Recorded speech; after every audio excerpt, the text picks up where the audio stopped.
www.pcf.go.ke or collect physical forms from PCF offices, KWFT Center, 6th floor, Masaba Road, Upper Hill. Fill the form in duplicate and attach copies of the required documents. Submit to PCF offices for verification and processing in line with the fund's compensation guidelines and procedures. The maximum compensation payable by the fund on any one claim lodged by a claimant is 250,000 Kenya shillings.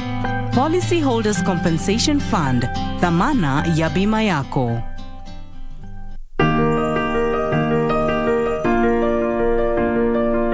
Huchagui familia yako, ni zawadi ya Mungu kwako kama ulivyozawadi kwao. Iwapo unakohoa, unahisi uchungu kwenye kifua, uchovu kila wakati, joto jingi mwilini, unakosa hamu ya kula au kupoteza uzito haraka bila kukusudia na kutokwa na jasho jingi usiku, waweza kuwa waugua TB. Nenda hospitalini ukapimwe. Ikibainika ya kwamba ni TB, utapewa dawa, na ukimeza vizuri ulivyoshauriwa na daktari, utapona. TB yaweza kuangamiza jamii yako. Usikubali. Matibabu ni bila malipo katika hospitali zote za serikali.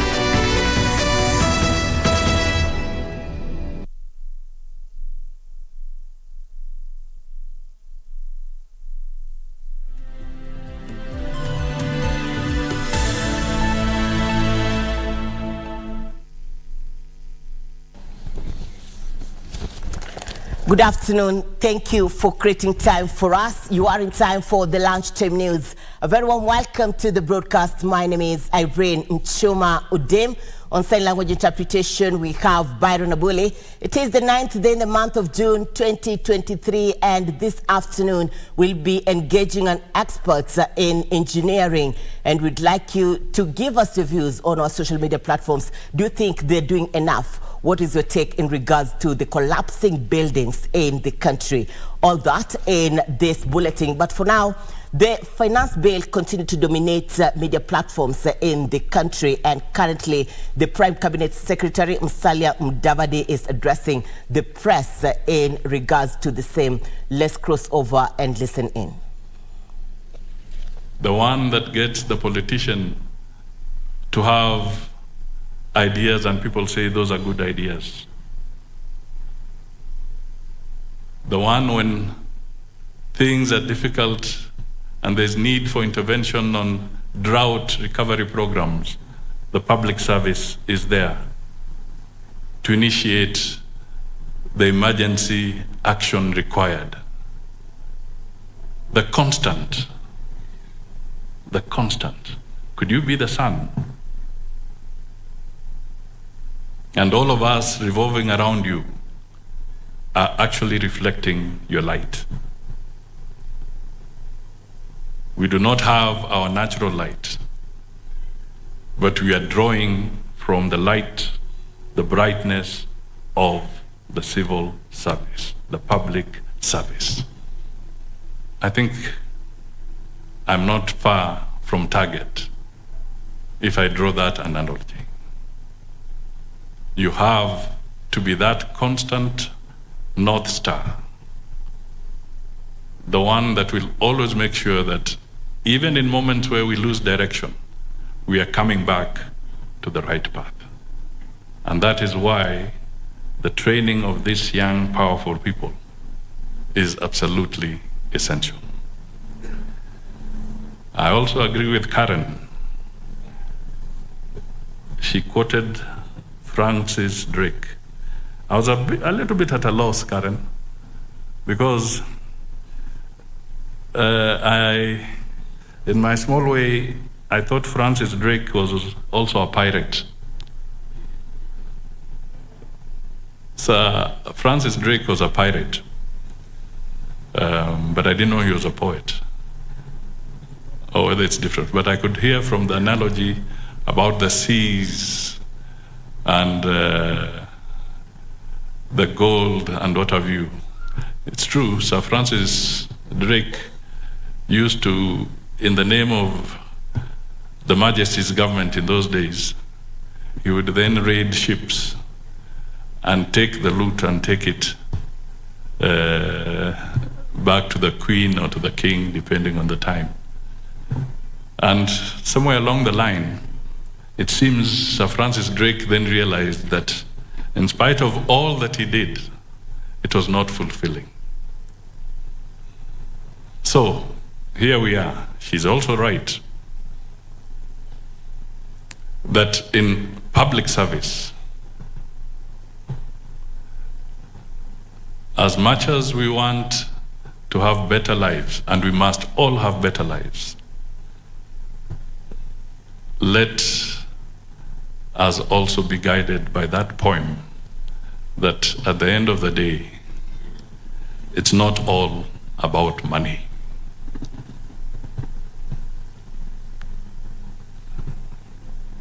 It's something bigger. And the civil service is providing it. So congratulations to all of you. Asante sana. I will be your ambassador on this program. I remember telling Daktari here, Madam Mary Commissioner, that I will be your ambassador. Wherever I get a window to lobby on your behalf for this program, I will be there. I will be there because I think it is extremely valuable. So congratulations to you all. And if I've overstepped in my speech, it only comes with time after you have been 34 years in public service. Prime Cabinet Secretary Musalia Mudavadi on the finance bill. We have able team on the ground and we expect more reactions on the same in our subsequent bulletins. But for now, let's cross over to Nyanza. My colleague Achola Simon is in Siaya, and I do understand the Ministry of Fisheries is on the ground. Achola, good afternoon. What updates do you have for us?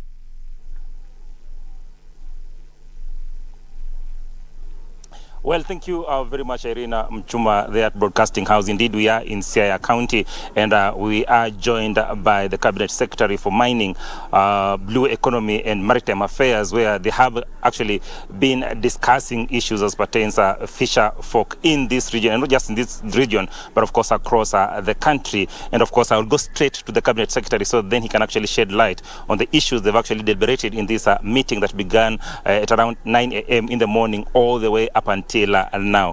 Waziri, a number of issues have actually been deliberated on in this particular meeting, and one key issue that is constantly coming out is the issue of landing sites and of course the security of fishermen in the lake. Thank you very much. We are actually here in Asembo in Rarieda, Siaya County, and we are meeting here the BMUs from the Lake region led by the national chairman, Mr. Tom Ogada, and we've had a very good meeting. One of the issues that we have been clarifying to the BMUs is that the ministry will be able to support the establishment of landing sites, because landing sites are the first point of value addition. And therefore we have been able to update the BMUs that the ministry has mapped out the Lake Victoria, and of course we've mapped out the entire country, but for the relevance of this meeting, we updated them that we have been able to map out Lake Victoria. We have landing site in Mulukoba in Busia. We have landing site here in Luanda, Kotieno. We'll also do Wichlum, which is in Siaya County.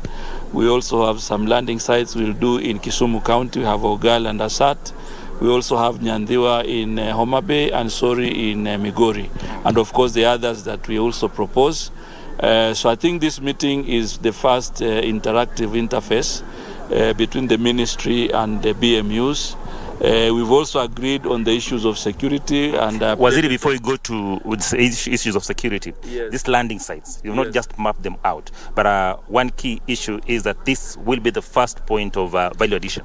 Yes, they will be the first point of value addition because apart from the infrastructure, we want to have a cold room so that when a fisherman lands the fish, they can be able to put them in a cold room and delay the sales. You know, most of the fishermen, they sell at throwaway prices because of the post-catch losses. So the landing sites will be able to resolve that issue through the cold storage facilities that will be in the sites. We also discussed the issue of security between Kenya, Uganda and Tanzania. I also updated them that this is a matter we've already discussed in cabinet, and the Minister of Defense and Interior and my ministry will be able to work together with our colleagues in East Africa so that we are able to resolve the issues of conflicts in the lake. Another interesting issue, Waziri, has been the issue of converting BMUs into cooperative societies, because in the past we've actually been told that these BMUs cannot access the resources that would actually want to access in terms of growing this particular sector. Just tell us more about it. Yeah, we in the ministry, one of the strategic shifts we have made is that we want to turn the BMUs into Apex cooperative societies so that then they can be able to access markets, they can be able to access training and other capacity building initiatives. Right now, if they work individually, they are not able to be financed for equipment and many other resources that they may require. So we are in that process. We have mapped out the entire country. We actually have 445 BMUs in the entire country which we have mapped, and 72 of them have already been transformed into Apex cooperative societies, and the process is ongoing. So we want to do this for the entire country so that we are able to provide a framework for financial support and other capacity building initiatives. In conclusion, Waziri, the issue of dwindling fish stocks in the lake and of course other blue spaces in the country has been talked over and again.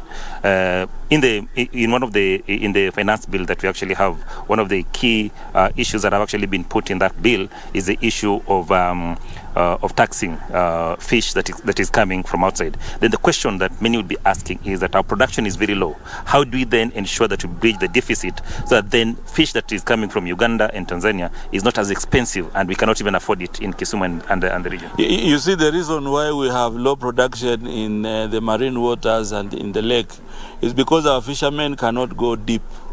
They are normally doing their fisheries at the shore.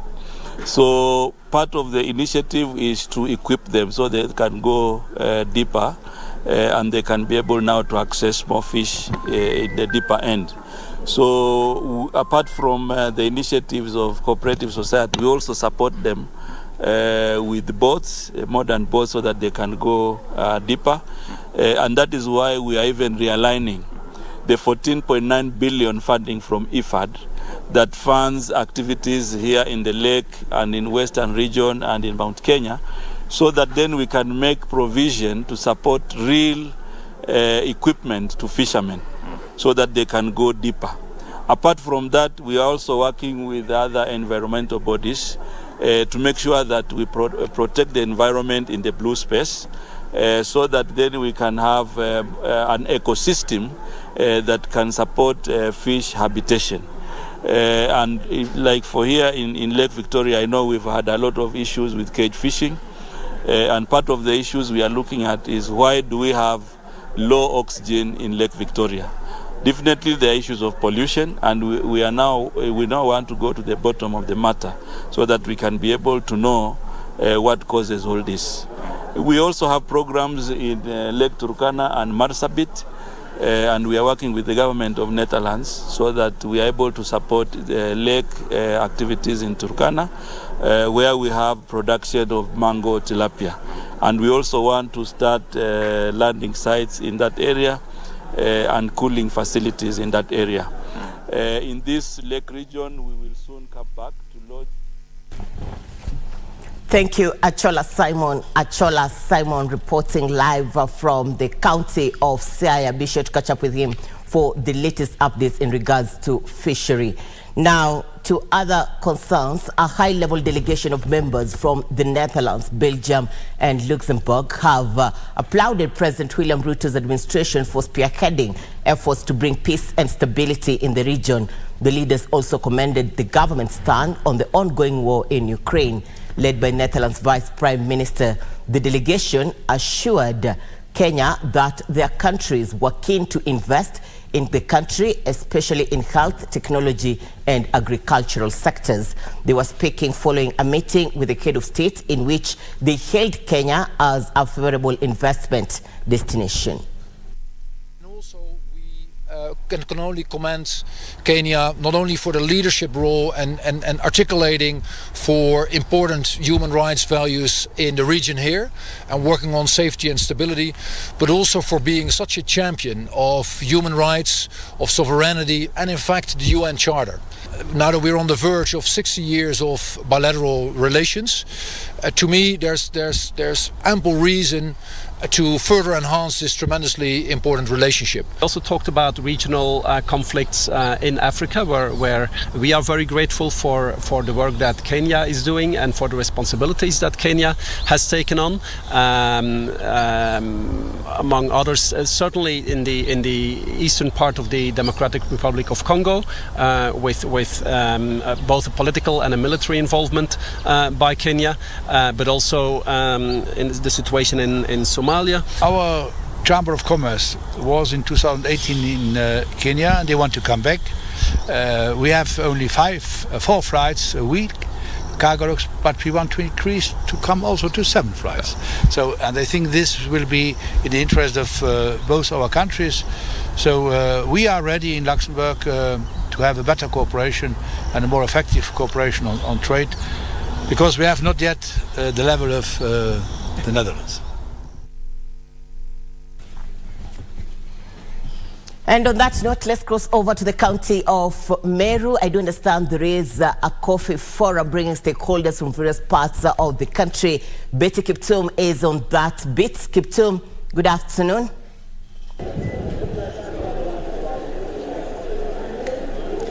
A very good afternoon to you, Irene Muchuma Odim, there in the Broadcasting House studios. We are coming to you from Meru County. It is Mira Central, but the conversation here is nothing to do with Mira, but everything to do with coffee. Coffee stakeholders from about 33 coffee-producing counties have converged here, including government officials. There are also farmers, representatives from cooperative societies, to just discuss what is ailing the coffee industry. Just for some backgrounding information, Kenya's coffee production went down from about 130,000 metric tons annual production. That was in the 1990s. In the past years, from around 2020, it is at around 40,000 metric tons. This slump has been caused by a number of issues, which include low prices of Kenya's coffee, and farmers have actually stopped producing. Some farmers have had to exit production of coffee because they say that marketing, there are cartels that have infiltrated the industry. They say that these cartels have taken over cooperative societies and also taken over pricing at the Nairobi Coffee Exchange, and also the fact that farmers cannot do direct sales. They have to go through the Coffee Exchange has just made some of them stop production of that particular product. Now the government, through it was one of the agendas in the bottom-up transformation agenda by the Kenya Kwanza government, to ensure that coffee industry is uplifted and that production reaches around 200,000 metric tons by 2027. Now, how will they get to this? They want to ensure that there are reforms happening at the board, the Coffee Board of Kenya. They want to do reconstruction of that particular board.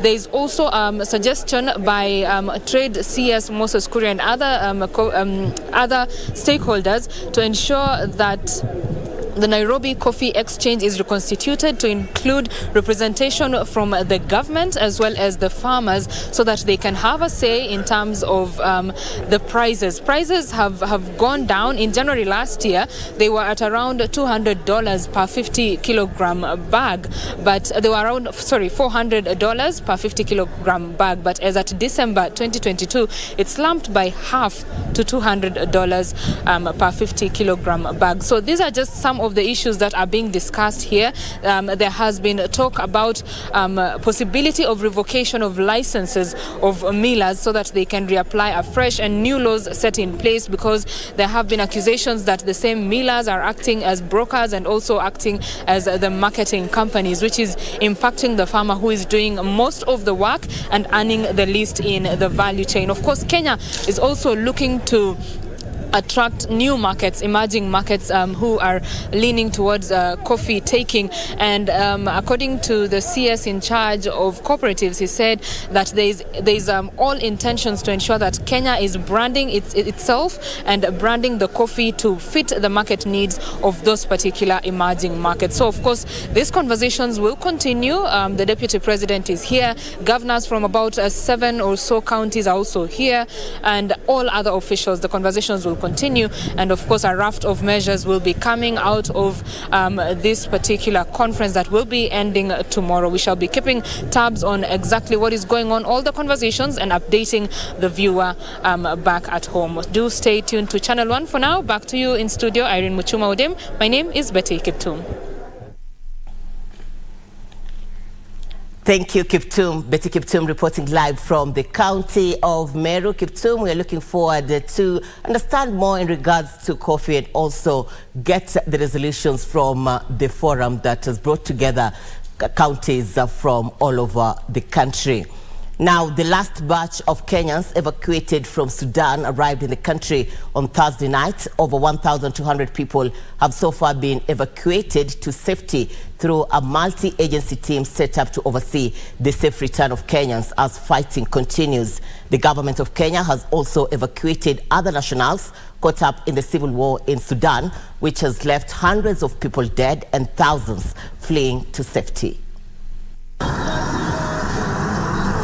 Thursday night at the Jomo Kenyatta International Airport in Nairobi. The Kenya Airways flight carrying the last batch of evacuees from Sudan touched down, signaling a new dawn for them. The last batch consisting of 23 Kenyans, 2 Burundians, 1 Somali and 4 Sudanese nationals. Every day mna feel hizo bombs zikirushwa every time, so it's like everybody mwenye tuko naye hapa, we are so traumatized because hizo ni vitu hatujai experience. But I thank the government right now. We have been given the best treatment we have ever received. Tumeletwa vizuri. Narusha tu mabomu ovyo ovyo. Kulikuwa na wakati pia nilikuwa na mob nyumba, wakakuja wakaanza kugonga nyumba. Baada ya kugonga nyumba mimi wakakuja wakanitoa nikaenda kwa rafiki ya mama. Baadaye hawa walikuja wakabomoa nyumba. According to the Director of Foreign Services in the State Department of Diaspora Affairs, Alan Mburu, so far over 1,200 people have been evacuated from Sudan. The government of Kenya, through a multi-agency team, has so far evacuated over 1,200 Kenyans, as well as other nationals who are caught up in the crisis. The ambassador and his staff and the mission in Khartoum, they've really put in a lot of efforts to ensure that we bring back all the Kenyans, the 1,200. Most of them were in areas that they've really worked hard to evacuate them. We are glad that the evacuation exercise has gone well. We'd like to thank the multi-agency team for the support that they have accorded the Kenyans in Sudan. Mburu said Kenya remains committed to mediating and reconciling the warring factions in Sudan. We continue to reiterate the call by His Excellency President Dr. William Samoei Arap Ruto of Kenya's readiness to make its contribution through offering and/or facilitating mediation between our Sudanese brothers and sisters to end this war. So far, Kenya's mission in Khartoum remains closed. Our mission in Khartoum remains closed following the targeting of diplomatic officials by armed groups in Sudan. So this has forced us to scale down our activities in our mission in Khartoum. Upon arrival in the country, the evacuees were offered guidance and counseling sessions. Nancy Okware, Lunchtime News. Samburu Governor Lati Lelelit has called on the Kenya Power and Lighting Company KPLC to compensate victims of fire incidents in Maralal town. The latest fire razed a dormitory at Kirisia Secondary School. Addressing journalists after donating beddings to the school, Governor Lati Lelelit called on KPLC to take action and compensate the institution for the damage caused. Several businesses and homes in the town have also been affected by the frequent fires alleged to be caused by electric faults. To sit, I've asked for a sitting for the people of Kenya Power in this county, because this is not the first incident hii maneno ya Kenya Power. Hii mali inaitwa Loresho, one day TV zote zikachomeka, and I think Kenya Power should bear liability kwa vitu kama hizo. Properties ya watu inachomeka yote, ma TV na wanakaa kunyamaza tu. We want to warn them. I think I'll call the CEO today, Bwana Siror, niamwambie ni mbaya, because tunaweza enda kotini na tunaweza saidia hata hii shule kwenda kotini kwa sababu sio mzuri. Hiyo domo ambayo imeshomeka ilikuwa inaitwa Kasarani. Hiyo CBS. Sasa wakati hiyo Kasarani na ilikuwa inajengwa wakati ilijengwa na Falsafa. Inaitwa Kasarani. Educational concerns, over 12,000 campus students drawn from across the country have benefited from an educational initiative aimed at helping them cultivate a sense of self-confidence. The initiative, dubbed Wembesha, is aimed at helping students develop social skills, become more resilient, and embrace their potential inside and outside the classroom.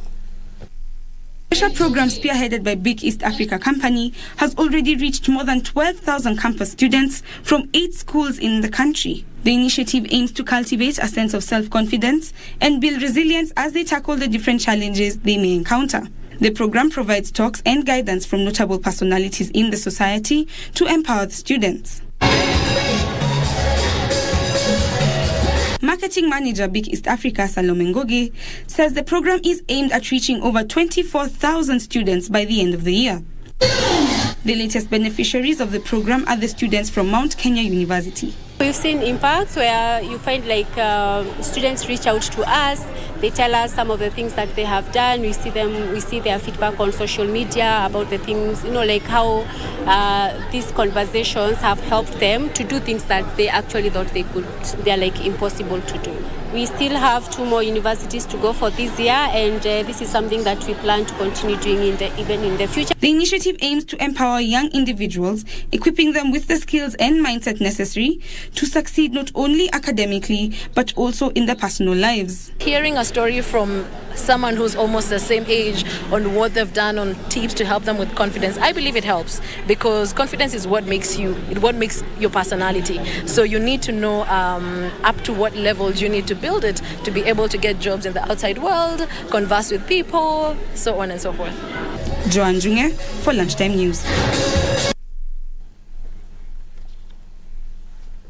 All right, the religious bodies in the country have urged the Senate to treat the Shakahola incident exclusively as a criminal act and not generalizing it to regulate churches. Appearing before the Senate ad hoc committee investigating the Shakahola deaths, the National Council of Churches of Kenya, Evangelical Alliance of Kenya, and the Kenya Conference of Catholic Bishops stated that the Shakahola massacre has left over 200 people, and that was due to massive security failure on the part of the relevant investigative bodies in the country. I do understand the session is on. Let's cross over and listen in.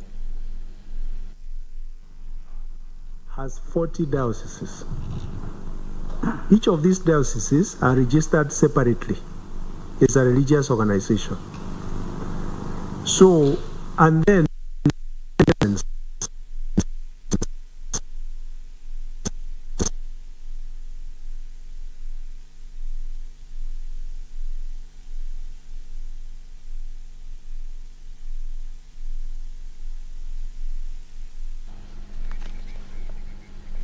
Our apologies for that technical hitch. We have our reporter on the ground. Be sure to catch up with him in our subsequent bulletin.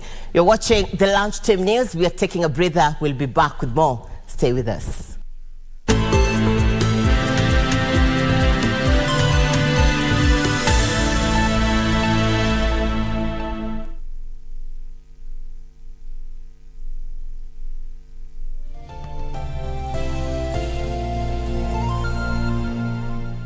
Iwapo unakohoa, unahisi uchungu kwenye kifua, uchovu kila wakati, joto jingi mwilini, unakosa hamu ya kula au kupoteza uzito haraka bila kukusudia na kutokwa na jasho jingi usiku, waweza kuwa waugua TB. In Kenya, we're in a rat race and we are caught in some machine that's rolling and we do not know how to stop the action.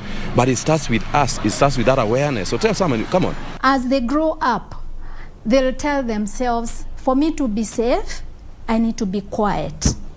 And most of the times as you grow up, you always withdraw. TB yaweza kuangamiza jamii yako. Usikubali. Matibabu ni bila malipo katika hospitali zote za serikali.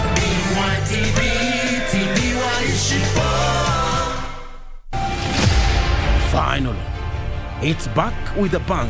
The toughest rally on the WRC calendar returns to the terrain of the Great Rift Valley. Safari Rally 2023 legacy event, heritage event. This is going to be a rally like no other. An exciting celebration of true authentic Kenyan sport. Tune in to KBC Channel 1 on Friday, 9th of June at 3 p.m. as His Excellency President William Ruto kicks off the celebrations for the 70th of Safari Rally in Kenya and activate the Sports and Creative Economy Master Plan.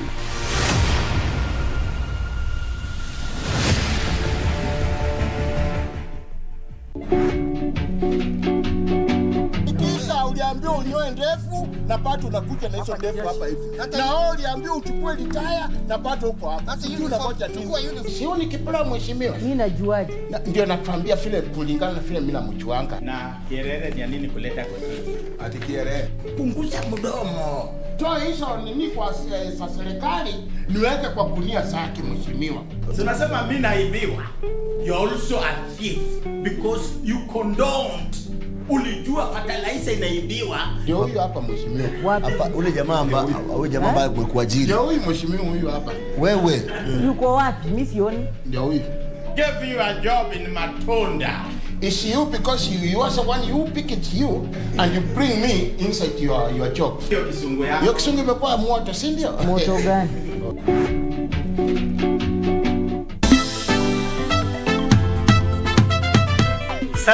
Settle down everyone.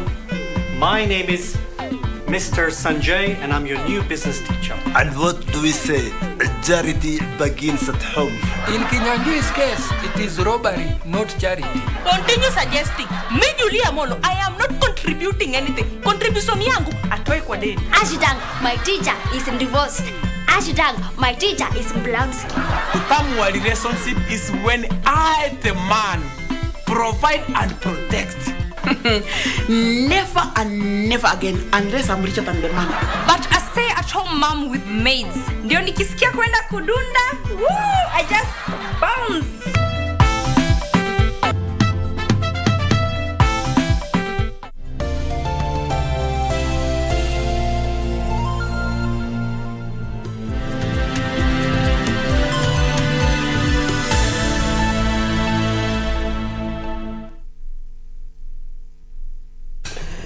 Thank you for keeping it KBC Channel 1. You're watching the Lunchtime News.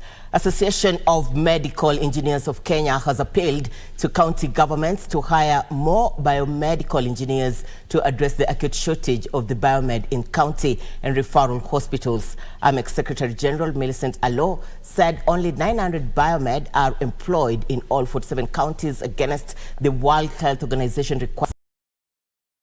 Allo added that unless the issue is addressed, county and referral hospitals will continue counting losses as a result of equipment breakdown and thus endangering the lives of patients. We have biomeds in different specialties. We need a biomed in the neonatal unit to be able to take care of the biomedical equipment in the neonatal unit. Same to the same to the ICU, where we are having critical equipment taking care of the patients. We cannot have one biomedical engineer in a casualty, the same biomedical engineers goes to the emergency, the same is in theater, in dialysis unit, and also running to the critical care unit. That is not possible. Level 5, we need a total of 20 biomedical engineers at each and every level 5 hospitals. But that is not the case. We have like level 5, you find 2 biomeds, 3 biomeds. How are they maintaining the medical equipment in the country? If we have a total of 900 biomedical engineers working in this hospital against the requirements of 6,000 biomedical engineers, you can imagine the big gap that is created and the big gap that is there. What does this mean? This means that we are unable to take care of the equipments that are in the hospital. Our county governors, please go back to your health sectors and just ensure and find out how many biomedical engineers you're having, and please heed to the call and employ as many biomedical engineers as possible. To security concerns, police have recovered crude weapons believed to be used in conducting criminal activities in Nanyuki town. The weapons were recovered during an operation to flush out illicit brew dealers that also saw several liters of chang'aa seized and the arrest of suspects, including a 99-year-old woman.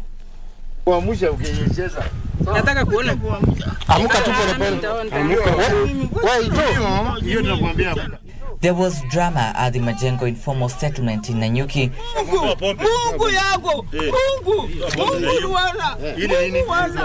After a 99-year-old woman resisted arrest from security agencies in an illicit brew den during security operation in the region.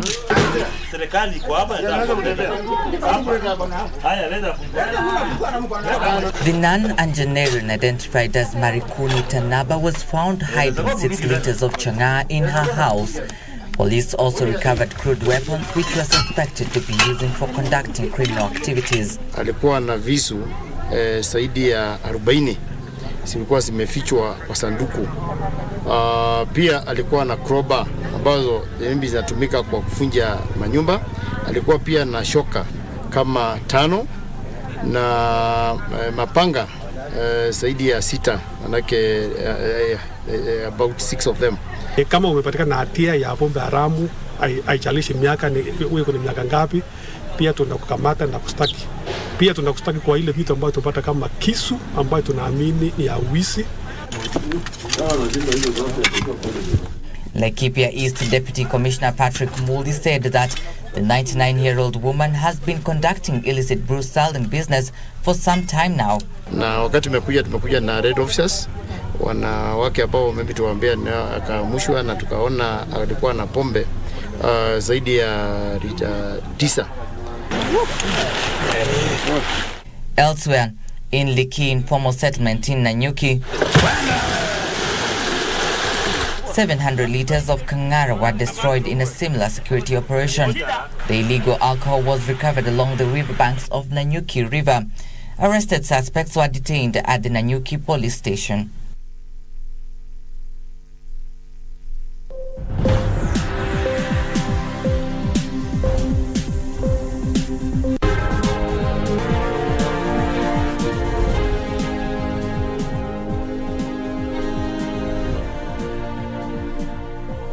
Ruto is the new president of Kenya National Chamber of Commerce and Industry. Ruto, who has been campaigning on a platform of formalizing the small and medium enterprises, won after garnering 291 votes against 208 votes. Of access to markets have been identified as major threats to growth of business enterprises in counties. Stakeholders in the Kenya National Chamber of Commerce and Industry KNCCI, who convened at the Bomas of Kenya for an AGM, have been challenged to embrace partnerships with development partners to counter the challenges. Getting partners to support us on financial inclusion, getting partners to support us in capacity building, and getting partners to make sure that they can support this organization on governance. In addition, players in the Chamber of Commerce sector calling on for promotion of agricultural value addition to boost farmers' earnings. Dr. Eric Ruto is the new chamber president after following down Richard Ngatia in the national elections. Work together. You have said that ladies should not only look good, but become smart upstairs. We have worked together. I have known you, and it was an honor to serve with you and to assist our chamber. Frederick Moki for Lunchtime News. Kenya Plant Health Inspectorate Service KFIS has partnered with other stakeholders to contain invasive pests that are emerging from neighboring countries.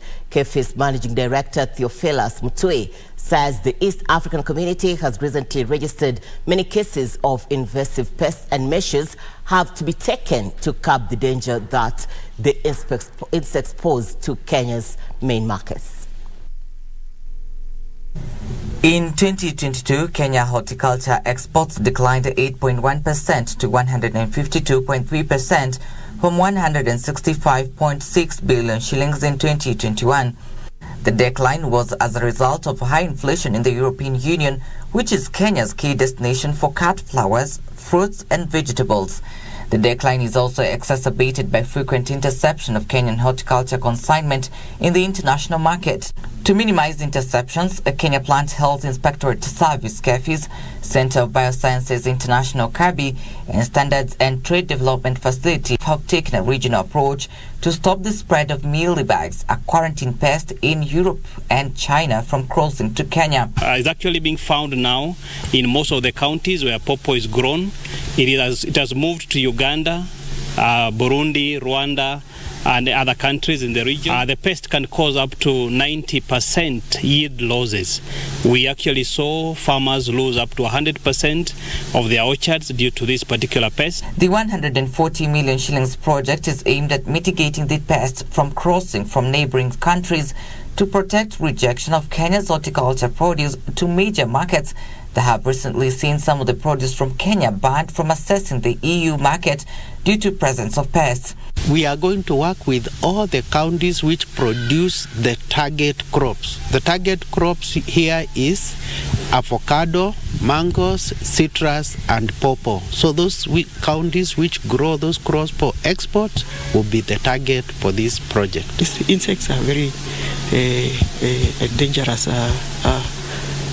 to these crops. And that is the reason why we are launching this project, so that then we are able to implement it and make sure that we have quality crops, food crops, and in the long run, the economy of the country is going to improve, and even the nutrition value of our people is also going to improve. The 3-year project, which will also see intervention measures taken in the region, will seek to increase compliance with sanitary and phytosanitary requirements for the fruit through improved surveillance and management of scale insect pests.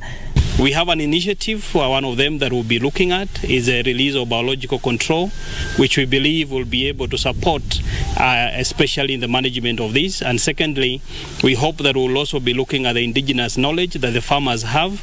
And apart from that, also we'll be looking at how do we train farmers on identification of scale insects, which are becoming a real challenge now in Kenya, and especially in the production of various crops that we have in Kenya.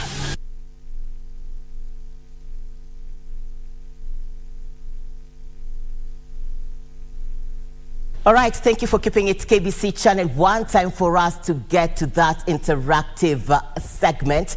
Do you think the engineers in the country are doing enough, considering that we have some of the best in the region? To discuss that and more, we have Engineer Grace Onyango, the Director of Capacity Building and Accreditation Engineers Board of Kenya. Good afternoon. Welcome on set. Good afternoon, Irene. Thank you very much for having me. Welcome. Now, let's start by understanding the Engineers Board of Kenya. What is your role?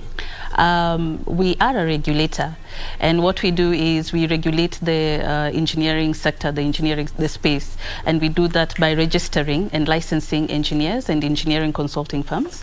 We set standards around the engineering space, and the standards cover from engineering education to engineering training to engineering practice. We also do a bit of compliance and enforcement enforcement in terms of ensuring that engineers, they stick to what they're supposed to do and do it well, because the services that we offer as engineers have an element of, they touch on the life, the safety and health of the public and the people that we offer our services to. Okay, before I get to understanding the role of Engineers Board of Kenya in line with economic development, you've talked about the safety. Yes. You understand what is happening in the country of late. Yes. We have seen building collapsing. Do you think you're doing enough? I think we are.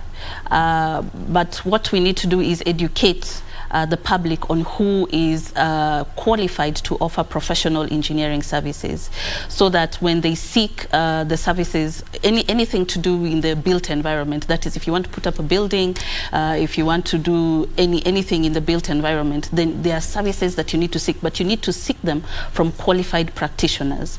And that's why when I said, I said by the board, we register and we license those who are qualified to offer professional engineering services. And so the public needs to be aware who a professional engineer is, to whom they need to go to get those specific services from. And the board has done quite a lot. In our website, you can find the names and of those who are qualified and licensed to offer professional engineering services. And even if anybody introduces you, we already have rolled out various tools for the identification of engineers, like the engineer's ID. We do have engineer stamp. We are doing a lot of sensitization to the public as well, to the government, to the private sector, to make sure that when anybody engages the services of anybody, to anyone who wants to put up any sort of infrastructure, then they need to do that using professional, qualified and competent engineers. Just in a nutshell, where do you think the public goes wrong when it comes to construction? It depends on the pocket, Irene. I think probably people want to save on cost. They do not probably want to pay the fees that is required, or probably they just do not know where to go to engage the service that they need, that professional that they need. And so one of the things the board has been doing, we've been out here, we are creating partnerships. We are going down to the grassroots levels to tell people that if you want to do this, then you need to be able to engage the services of a professional engineer. And what is the role of the board in line with the economic developments? The board, number one, I've talked about regulation. I've talked about setting of standards. I've also talked about the development of the general practice of engineering in Kenya. But when you look at economic development, just sort of a layman's definition, how is it measured? It's measured by the comfortability, the level, the cost of living of any person. And engineers, how do we contribute? And then I will tie it into the regulation by the board. We contribute because what does an engineer do? An engineer makes things work. We are problem solvers. If you need to get from point A to point B, you need a bridge, you need a road, we will provide that for you. If you need to give value addition, maybe to your produce in the field, because we do have different disciplines of engineering. An agricultural engineer will step in and tell you, this is how you do it. Just in one of the bulletins, there's a lady who was talking about biomedical engineers. So we offer, there are several disciplines of engineering out there. And so we contribute to the infrastructure development of any nation. And when I say infrastructure development, I don't just mean the roads and bridges. It means the digital highways, the research and development, the creation of knowledge, innovations. So we are in that entire space. And so we do have quite a lot as engineers to contribute to economic development in any nation. As we come to the close, I understand there is a partnership between the Kenya Broadcasting Corporation and the Engineers Board of Kenya. Yes. What do you think will be the impact of this partnership? I want you to tie this with the role of Engineers Board, and do you think we need more? I've hardly seen you on the streets protesting that you need more spaces. Yes. Do we need more? Do we have enough? Just in a nutshell as we come to the end. Okay. the Engineers Board of Kenya and the KBC are partnering. We do have an engineering partnerships convention coming up next week. It's a 3-day event that also just talks about the contribution of engineers in transforming Kenya's economy, and it ties in with what our current government wants to do, the Kenya Kwanza plan and the 5 pillars that it has. One of the sessions that we're having there, it talks about the supply and demand of engineers. Do we have enough stock? Kenya is a middle-income country. For a middle-income country, you need to have 1 engineer serving a population of 5,000. If we use that ratio, then it is 1 engineer in Kenya serving about 50,000. How can we as Kenya come together to make sure that we supply that competent engineer and to meet the demand of engineering services in the country? KBC will be our official partner, beaming this convention to all Kenyans and also the international stage. And we also partnering in various ways in terms of covering some of the programs that we run as a board to make sure that we are creating that interest for engineering, so that we are able to create that pipeline of young engineers so that they would come in and come out and meet the demand the country has. Thank you, Engineer Grace. Looking forward to more engagements. Time is not on our side, but thank you for your time. Thank you. In other news, the Architectural Association of Kenya has proposed the formation of Kenya Housing Board to address affordable housing crisis. The association says the board will guide and enforce standards in building the affordable housing units. Pauline Kihali has the details on these stories and others in our Corporate Briefs Roundup. The Architectural Association of Kenya and the Architects Alliance is calling for multifaceted approach in tackling the housing deficit. The two bodies say there is need to ensure the units built must conform to the sustainability standards. The associations want the creation of a housing board to create policies and standards that will guide the affordable housing scheme project. Meanwhile, LAMFI is targeting over 500,000 Kenyans living outside the country, with the United States, United Kingdom and Canada being among the most popular destinations. LAMFI aims to provide Kenyans the ability to send money to family and friends back home instantly at the best forex rates.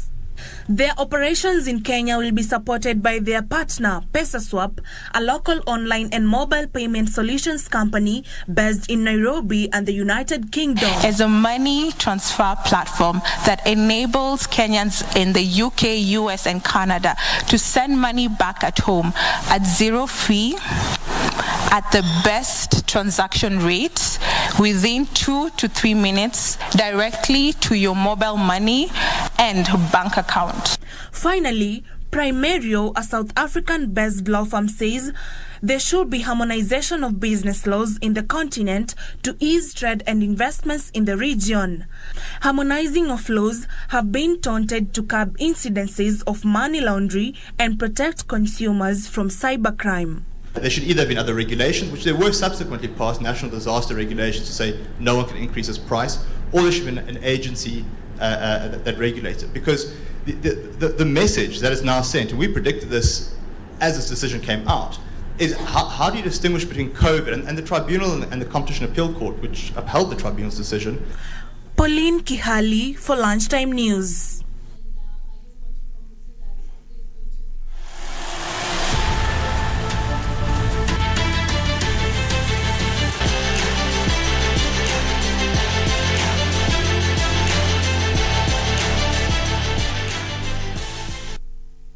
To Channel 1 Sports News.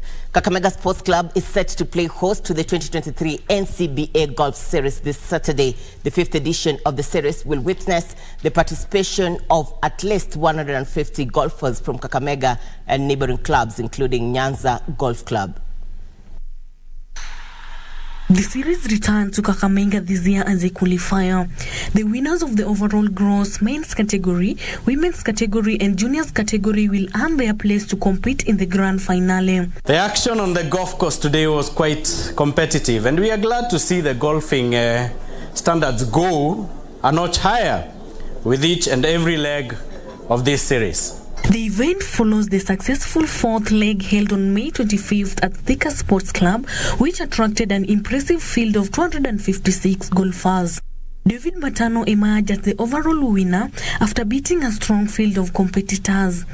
Simon Ndogo secured victory in the men's category, while Naomi Kimata claimed the title of top lady golfer.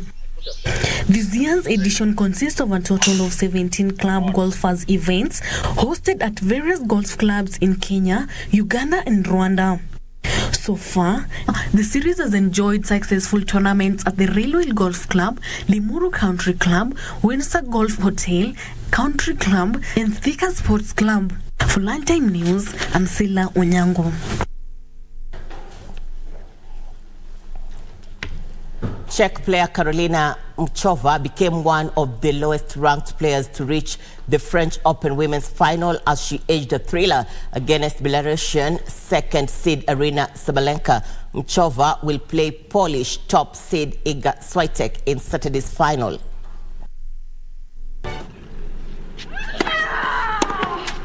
Ranked 43rd in the world, Muchova won 7-6, 6-7, 7-5 after saving a match point 5-2 in the decider.